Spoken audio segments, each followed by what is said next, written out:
Sorcha noticed her hands before the auctioneer did.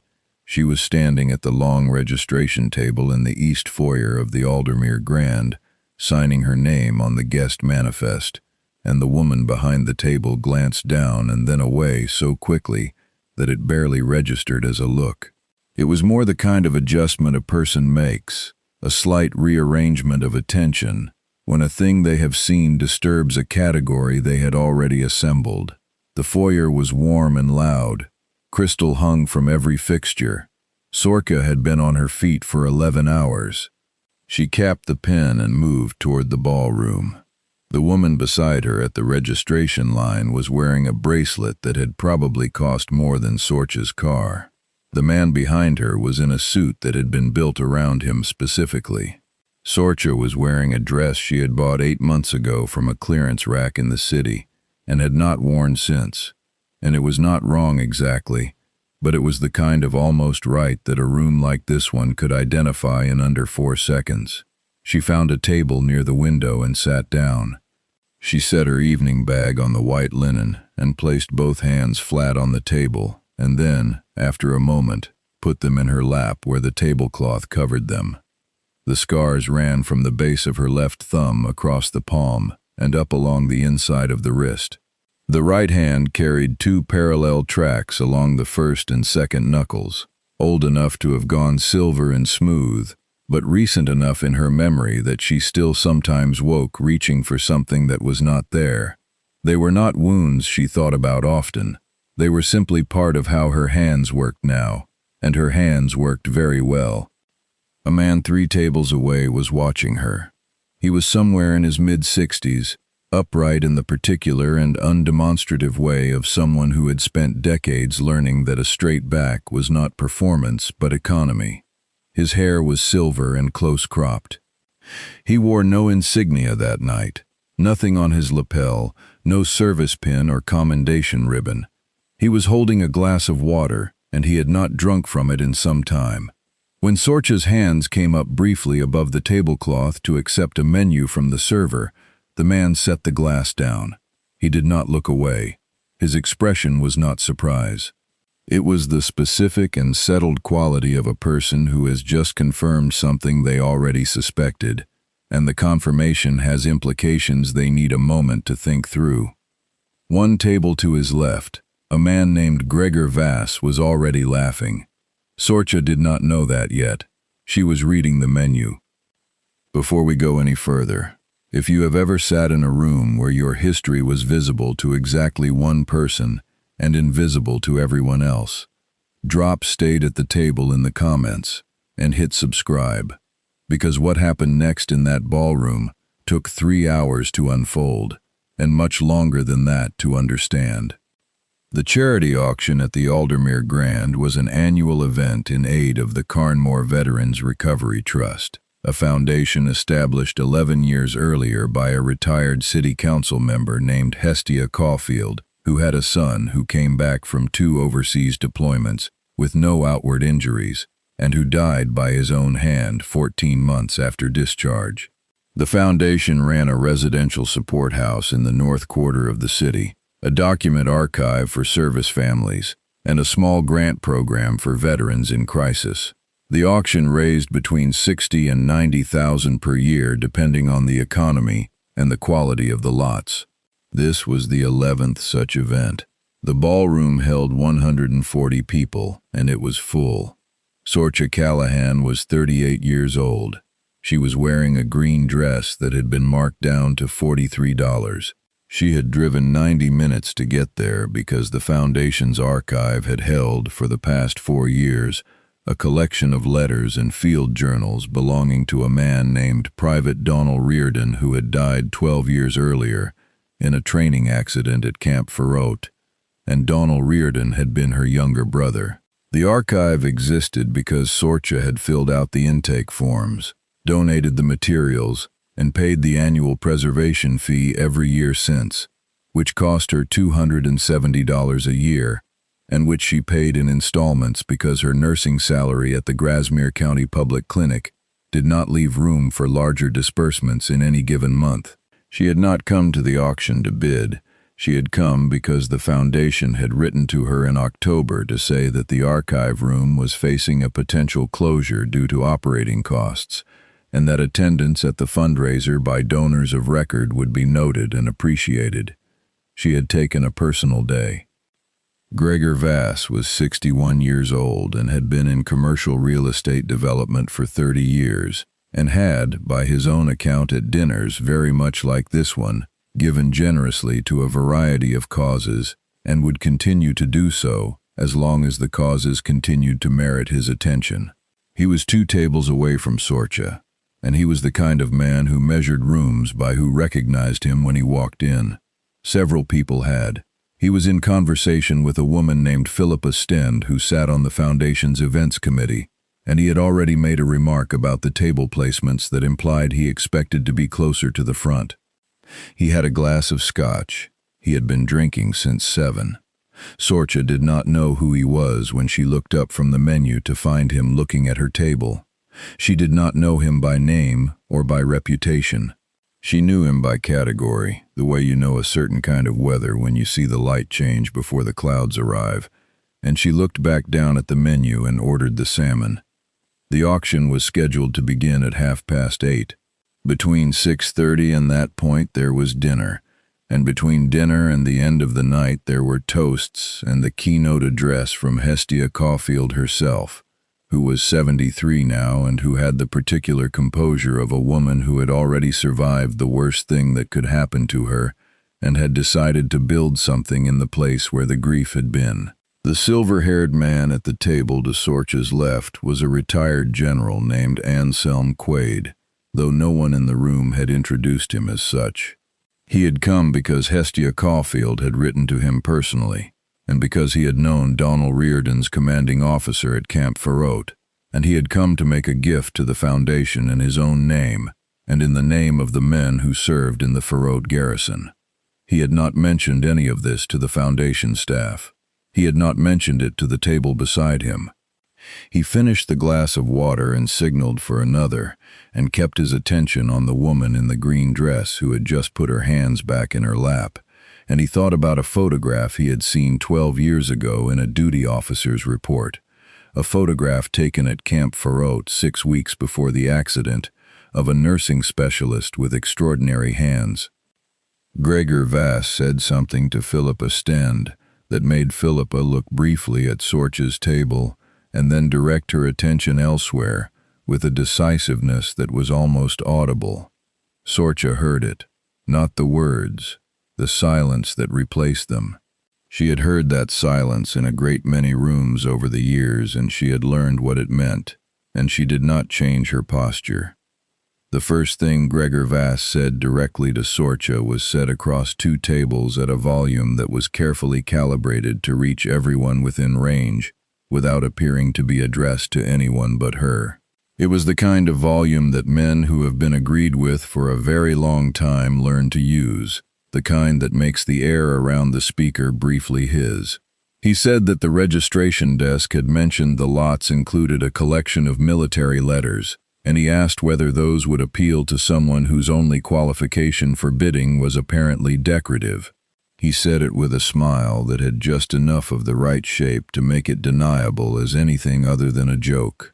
The table nearest the window went quiet. The woman to Sorcha's right, who had been in comfortable conversation with the man beside her, found something to examine in her auction catalog. A young man standing near the service pass-through with a tray of champagne glasses found a space on the far wall that suddenly required his full attention. The Foundation board member 4 seats down, whose name was Callum Drever, shifted his weight in his chair and did not look up from his bread plate. Sorcha looked at Gregor Vass for exactly 2 seconds and then looked away. She did not answer him. She placed both hands on the table and reached for her water glass with the left hand, the one with the fuller scarring, and she took a deliberate drink and set the glass down. She did not raise her voice. She did not do anything that could be called a response. The narration does not call it performance. It was not performance. It was the particular and unhurried stillness of a person who learned a long time ago that some people are waiting for you to flinch, and the truest answer you can give them is to continue existing. Gregor Vass said something else, lower this time, to Philippa Stend, but the damage was in the first remark. The room had heard it, and had chosen, most of it, to let it pass, and that choice sat in the air, like something that had been decided by committee, without a vote. Anselm Quaid set his water glass down for the second time that evening. This time he set it down with a small additional care, placing it just slightly further from the edge of the table, the way you might set down something you want both your hands free of. He was not looking at Gregor Vass. He was looking at the back of Sorcha Callahan's left hand, where it rested against the tablecloth, where the scar tissue ran from the base of the thumb across the palm, in a way that a person who had seen field triage work up close would know was not decorative, and was not incidental, and was not old enough to have come from childhood. His jaw was not tight. His expression had resolved into something that was not anger, and was not pity, and was not neutral either. It was the specific recognition of a person who has seen an irreplaceable thing treated as worthless by someone who does not have the vocabulary to value it. He had not yet spoken to her. He was making a calculation. If you have ever been the only person in a room who knew what something meant, drop "stayed at the table" in the comments right now. Because Sorcha Callahan had never once told the full story of how her hands came to look the way they looked, and she had never planned to tell it that night. But Anselm Quaid already knew 3/4 of it, and he was about to hear the rest. Because before she was a clinic nurse in Grasmere County attending a charity auction in a clearance rack dress with her hands in her lap, Sorcha Callahan had been something else entirely, and what she had been had cost her something she did not have a name for that was easy to say in public. And that cost was the reason her brother's letters were in a Foundation archive 400 miles from where he had died, and it was the reason she drove 90 minutes to sit at a table near the window and say nothing, when a man with a scotch and a certainty about rooms decided she was the safest available target. Donal Reardon was 24 years old when he died. He had been a logistics specialist at Camp Ferrote, 3 weeks from the end of his deployment cycle, scheduled to return home on a Thursday. The training accident happened on a Tuesday. Sorcha was at the time a nursing specialist, 3rd Company, rotating assignment, 11 weeks into her own deployment at the field medical station attached to Ferralt's southern range. She had been the first medical presence on the scene. She had worked for 47 minutes in a collapsed equipment bay with the roof 3 meters above her and the temperature at 112 degrees, doing what she could with what she had, which was her training and her hands, and the particular and merciless clarity that very good medical practitioners carry with them into impossible situations. She had not saved him. She had not been able to save him. But she had not left him. The scars on her hands were burns from an overloaded battery rack that had ignited in the final minutes. She had finished what she was doing before she moved away from it. The incident report filed by the duty officer, a man named Captain Brecker, said that the on-scene medical response had been, in his words, beyond the standard of what the situation could reasonably have produced. He had attached a photograph taken by the site documentation officer who had been standing in the bay door because no one had told him to stop. The photograph showed Sorcha's hands, both of them, working. The photograph had gone into the duty officer's record, and then into the regional command archive, and then, 11 years later, into the briefing materials for a Foundation of Record review conducted by a retired general named Anselm Quaid, who had known the Ferrallt Garrison's commanding officer and who had a long-standing obligation to the families of the Ferrallt dead. Sorcha had not known about the review. She had not known anyone had looked at those records in a decade. After the incident, she had been medically separated from service at 26, her hand function evaluated at 91% return. which was above the clinical threshold for non-medical discharge, but below the operational standard for continued nursing specialist rotation. She had retrained. She had passed her civilian nursing boards on the first attempt. She had taken the Grasmere County Clinic position because it was available and because it paid enough, and because no one there asked her questions she did not want to answer. She had supported her mother for 7 years after Donald died, quietly and without announcement, the way people who have been through something consuming tend to do the things that follow from it. She had donated Donald's letters and journals to the Carnmore Archive because the alternative was a shoebox in a storage unit, and she could not bear the alternative. She had come to the auction because someone had written to her and used the words "attendance would be noted and appreciated," and she was the kind of person for whom that was sufficient reason to take a personal day and drive 90 minutes in a clearance rack dress. She had not told this to anyone at the Aldermere Grand. She had not told it to many people anywhere.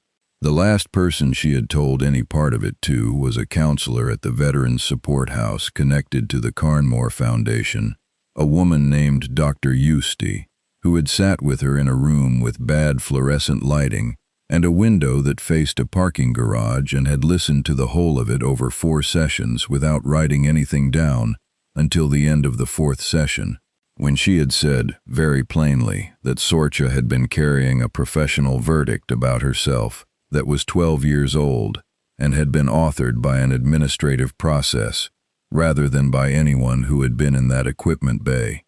She had said it without sentimentality. Sorcha had not cried. She had said that she understood that intellectually. Dr. Eustace had said that understanding something intellectually was a fine beginning. Anselm Quaid found her in the corridor outside the archive display alcove at 20 minutes past 8, which was 10 minutes before the auction was scheduled to begin. The alcove held a glass case displaying photographs and documents from the Foundation's collection, and one of the documents in the case was a typed summary of the Farode Incident Archive with a small inset reproduction of the duty officer's photograph. The photograph was no larger than a playing card. Sorcha was standing 3 feet from the glass looking at it when Quaid came to stand beside her. He stood there for a moment without speaking. He was a man who understood that silence was not an absence of communication. He said, without preamble, that he was Anselm Quaid, and that he had reviewed the Ferralt command records 8 months ago as part of a regional Foundation assessment, and that he had seen this photograph before tonight in considerably more detail. He said it the way a person states a fact they want on the table, so that the conversation that follows it can be honest. Sorcha looked at him. She did not recognize the name, and she said so. He said that was fine, and that the name did not matter. He said that what mattered was that he had a question, if she would allow it, about the person in the photograph. She said that the person in the photograph was her. He said he knew. He said that what he did not know, and what the duty officer's report had not been able to tell him, was whether she had been aware when she was in that bay that the person she was working on was her brother.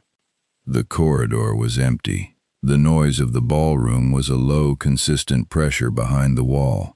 Sorcha looked at the photograph in the glass case for a moment, and then she looked at the ceiling, and then she looked at Quaid, and she said yes.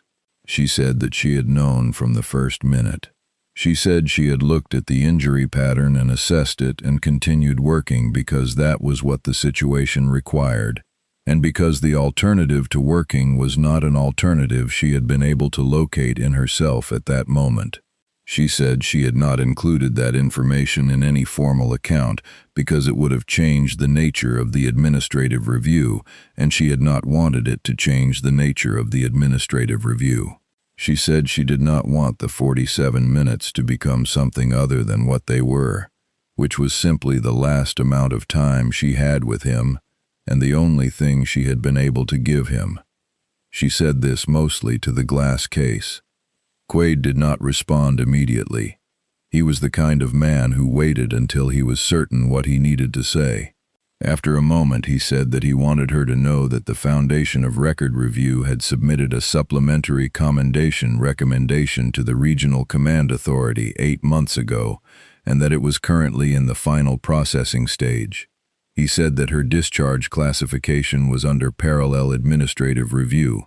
He said that neither of these things was certain yet, but that they were in motion, and that he had come to this event in part because he wanted to tell her so in person, and in part because he had wanted to give to the Carnmore Archive in Donal Riordan's name, and he had wanted her to know that too. She was quiet for a long time. She asked how he had known she would be here. He said that the Foundation donor records showed an annual preservation fee paid in installments by a Sorcha Callahan of Grasmere County, and that the Foundation's event registration had shown the same name, and that connecting those two pieces of information had not required significant effort. She said, quietly, that she had not known anyone was looking. He said that someone should have been looking a long time ago. The emergency happened at 8:47, 11 minutes into the first auction lot, and it happened to a man named Fletcher Grout, who was 67 years old, and who was the chairman of the Foundation's Development Board, and who went down between his chair and the table, with no warning, except that his face had been a color for about 4 minutes, that anyone with clinical training would have found worth watching. The room's response was immediate and collective, and completely unhelpful. Several people stood, several more backed away. A woman near the south wall called for a doctor. A man near the stage called for the lights to be brightened. A Foundation staff member ran for the corridor. Sorcha was at her table. She was on her feet and moving before the second person had stood. She was at his side in 9 paces. She said his name once to see if he responded. He did not. She checked his airway and his pulse, assessed his color and the quality of his breathing, and spoke in a clear, even voice to the woman nearest her, who was Philippa Stend, and told her to call for an ambulance and to state that the patient was male, 67, unresponsive with a pulse, suspected cardiac event, and to give the Aldermere Grands Cross Street, which Sorcha stated. She said at once. Philippa Stend dialed. Sorcha began assessment and management in the methodical and unhurried way of someone for whom this was not an emergency, in the sense that it altered her capacity to think. She called for anyone with defibrillator training to check the corridor for an automated external defibrillator. She asked the table nearest her to move its chairs back by 6 feet, and the people at that table moved them.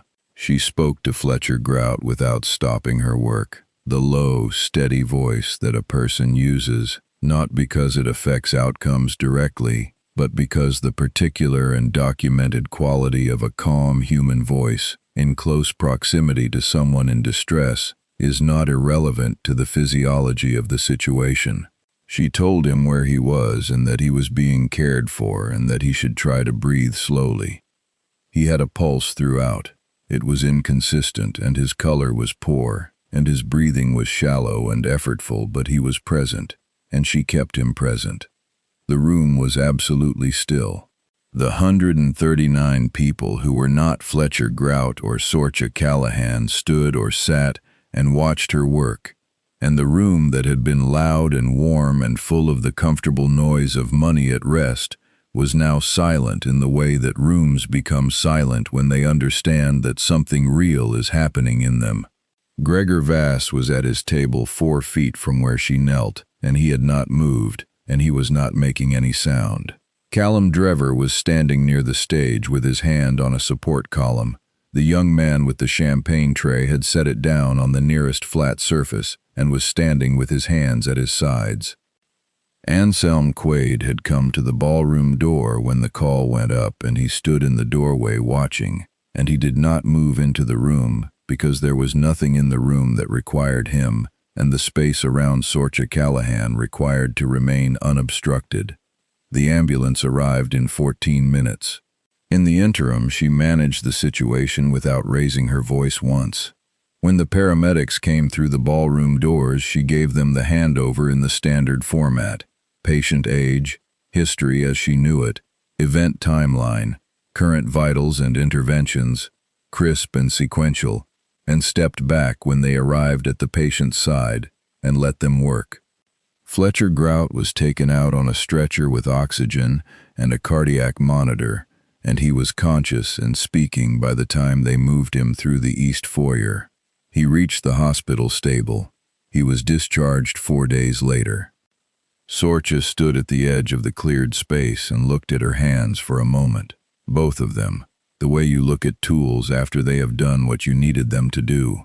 Then she picked up the evening bag from the floor where it had fallen and walked back toward her table. Nobody spoke for a moment that was several seconds longer than it seemed.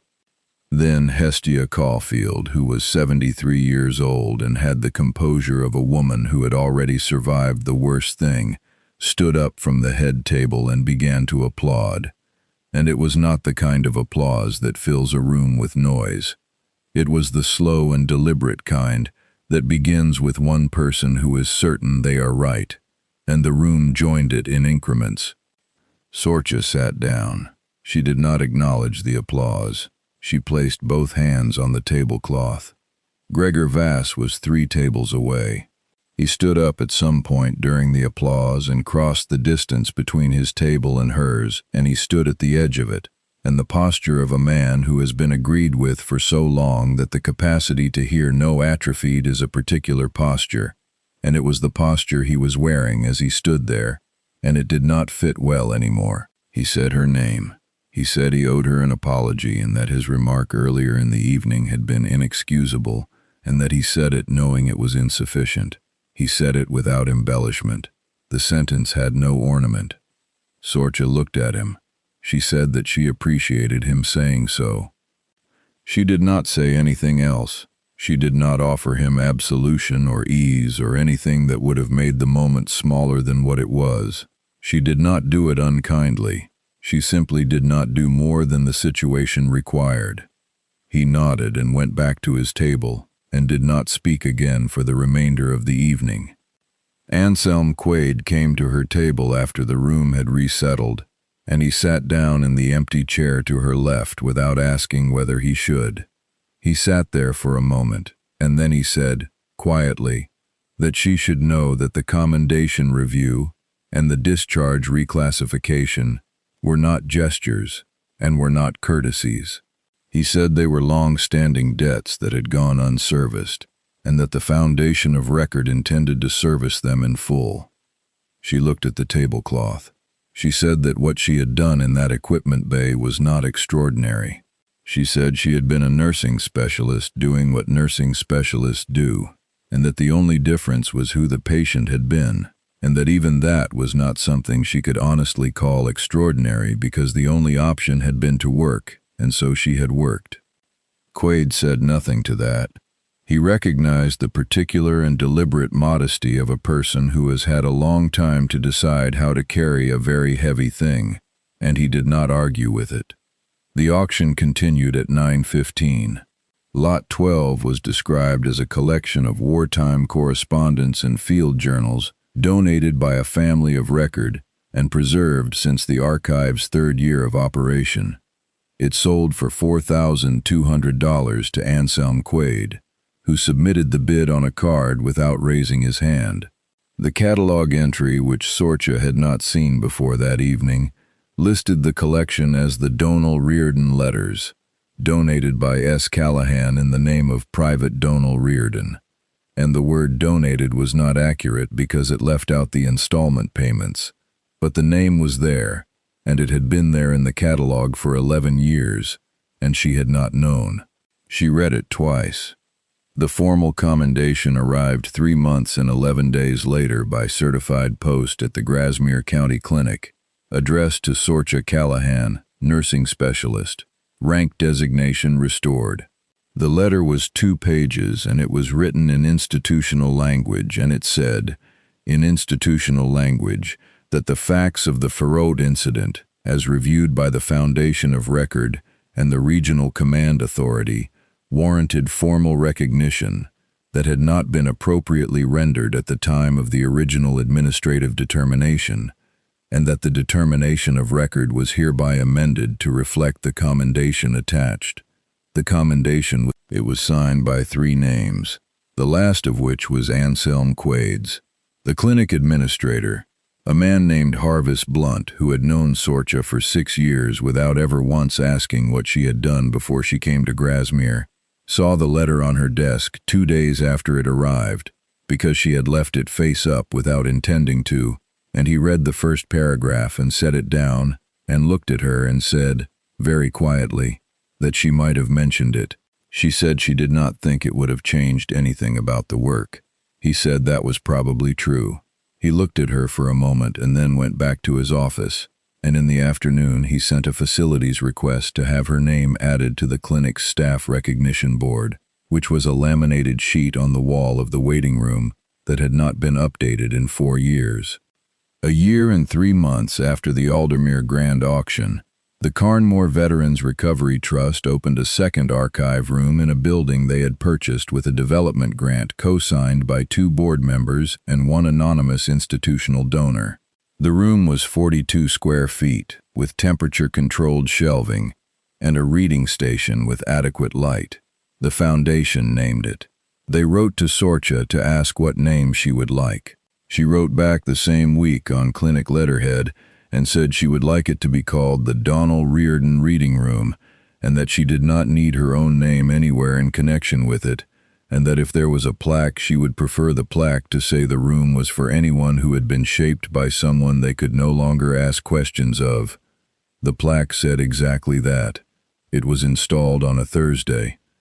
There was a new intake coordinator at the foundation that year, a young woman named Bright who had started in September, and who had processed Sorcha's letter about the plaque name, and who had been at the Aldermere Grand as a student volunteer the night of the auction, though she had been in the East Corridor with the equipment trolley when it happened, and had heard the applause and not understood it until afterward. In December, Bright was cataloging the donor records and came across the installment payment history for the archive, 11 years of $270 annual fees paid in 3 separate disbursements. She looked up the name against the event records and the commendation notice that the foundation had received a copy of, and she went to find Hestia Caulfield, who was in the archive room signing letters. She asked whether the story was true, by which she meant the version that had circulated after the auction, the one that said a nursing specialist who had been dismissed publicly by a donor had saved the life of the board chairman an hour later, and that a retired general had knelt beside her while she worked. The kneeling was apocryphal. Quade had stood in the doorway, but the rest of it was accurate in its essentials. Hestia Caulfield set down her pen. She said that a woman had come to the auction because she paid $270 a year to keep her brother's letters safe, and that when someone in the room needed help, she had helped. She said that was the whole story. Bright said it sounded like more than that. Hestia Caulfield said that most things that are more than that look like that when you are the one doing them. If this story reminded you of someone who did the work quietly and kept it there, drop Stayed at the Table in the comments and subscribe so you do not miss what comes next. There are more stories on this channel about the people who held on, paid the installments, drove the 90 minutes, and did not ask for the front row. We will keep telling them. That is the commitment.